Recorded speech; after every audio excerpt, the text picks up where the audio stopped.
Assessment of student understanding is an ongoing process that begins with teachers establishing the goals and outcomes of a unit of study and aligning assessment tools with those goals and outcomes.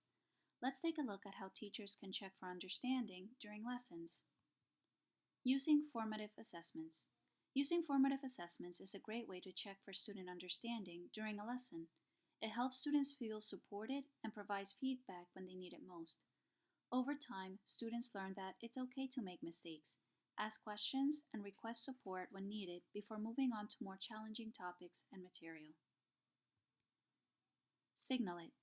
Ask students to use designated hand signals to indicate their degree of confidence in their understanding of a concept, principle, or process.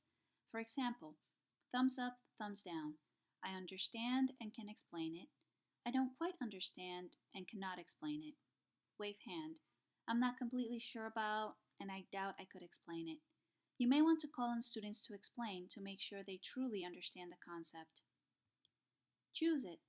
Present students with statements or questions containing an understanding or a common misconception and have them select a response, for example, true or false, agree or disagree, and share it via a whiteboard or hand signal, such as thumbs up or thumbs down. This efficient technique is particularly effective to use in checking students' prior knowledge or potential misconceptions before beginning new instruction. Picture it.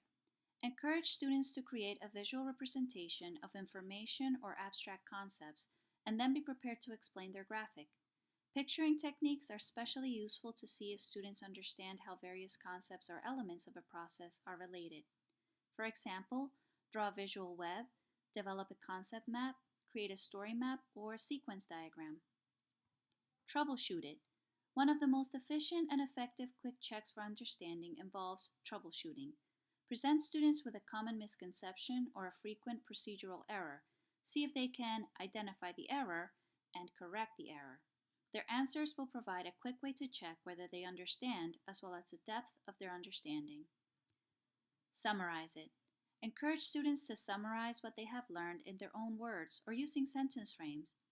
This section tells us that, I know this because, the author claims that, this shows that, the main idea of this section is, the most important facts and details in this section state that. Teach it. Ask students to teach a new concept or skill to someone else. You'll be able to gauge their degree of understanding as you review or observe their lesson. For example, develop a 5-minute lesson to teach a younger student about. Your friend has been absent and missed the last 2 lessons where you learned about. Check for understanding. No matter which of these strategies you choose to employ, it will give students the opportunity to check in with you during lessons, prompting them to share their understanding with their peers or ask questions if they're still unclear about the information being taught. In either case, it will promote a supportive learning environment for all students.